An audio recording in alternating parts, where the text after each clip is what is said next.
ต่อน้องគ្នាប្រៃកាយមួយដំបូងគឺខ្ញុំនឹងប្រើជាមួយនឹង primer នេះដល់គ្នាដោយសារមកខ្ញុំមានស្នាមក្រហមហើយយើងស្អាប់អញ្ចឹង primer ហ្នឹងជួយឲ្យ tone up ហើយថយស្នាមក្រហមខ្ញុំទៀតបន្ទាប់មកដើម្បីឲ្យ primer ហ្នឹងចូលមកគឺខ្ញុំផាត់ចាមបែបងាយៗស្រាលៗនេះជាលក្ខណៈខ្មៅដៃណាដល់គ្នាពណ៌របៀបប្រផេះមិនមែនពណ៌ខ្មៅចំក៏មិនថ្នោតដែរលក្ខណៈប្រផេះបន្ទាប់មកបាទខ្ញុំប្រើ cushion KMA នេះដល់គ្នាសម្រាប់មុខមានស្នាមសម្រាប់អីចឹងគឺប្រើ cushion ហ្នឹងគឺស័ក្តិសមមែនតើបិទបាំងស្នាមហើយស្រាលនៅលើមុខទៀតគាត់ថាការបិទបាំងស្នាមហ្នឹងគឺវាស៊ីសងលើមុខលើយើងដែរបើថាស្នាមខ្លាំងក៏វាបិទបាំងរៀងល្មមចឹងណាបន្ទាប់មកគឺខ្ញុំ contour ច្រមុះស្រាលខ្ញុំអត់ contour មុខទេណាគឺ contour តែច្រមុះទេសម្រាប់ natural makeup ចឹងណាជាមួយនឹងខ្ទង់ច្រមុះខ្ញុំគឺ contour ជាមួយជក់បែបហ្នឹងអ្នកទាំងអស់គ្នាហើយដើម្បីឲ្យមុខយើងវាផុសស្អាតមានស្រមោលមានពន្លឺគឺអ្នកឲ្យ complete highlight អសោះអញ្ចឹង highlight គឺខ្ញុំដាក់កន្លែងហ្នឹងអ្នកគ្នាជាទូទៅគឺមានដាក់កន្លែងហ្នឹងហ្មងដើម្បីមានស្រមោលមានពន្លឺវាចាំងផ្លាតទៅមកគឺស្អាតហ្មងបើយើង highlight អត់ contour អត់ highlight គឺអត់ស៊ីគ្នាហ្មងអ្នកទាំងអស់គ្នា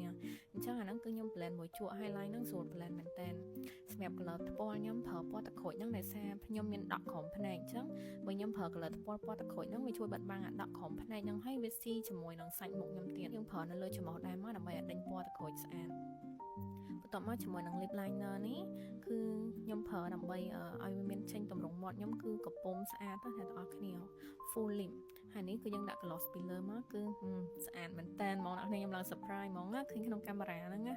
មើលឡើង glossy ហើយ like ស្អាតមែនតើហ្មងឃើញលក្ខណៈធម្មជាតិហ្មងអានេះគឺយើងប្រើម្សៅទប់ជាតិខ្លាញ់ហើយយើងប្រើ setting spray បន្ទាប់មកលក្ខណៈម្សៅ finish powder នេះបិទបាំងម្តងទៀតមក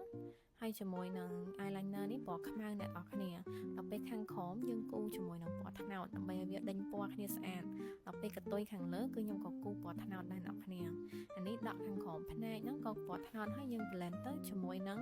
glitter អ្នកនរគ្នាឡើងភ្លឺចាំងហ្មងហើយសំខាន់ទិញទៅអាហ្នឹងគេមានជក់គេខាងក្រោយហ្នឹងទៀតដល់ពេលអញ្ចឹងស្រួលផាត់មែនតើដល់ពេលហើយវគ្គចុងក្រោយគឺ mascara គឺហើយអ្នកនរគ្នាឃើញហ៎ឡើងងក្តើតអញ្ចឹងហ្មងចឹងយើងនិតទាំងលើទាំងក្រោមចឹងមក make up ឲ្យយើងហើយអ្នកនរគ្នាអូយមកក្រែមអានេះលេខ06អានេះលេខ07មកចូលគ្នាឲ្យមើលពណ៌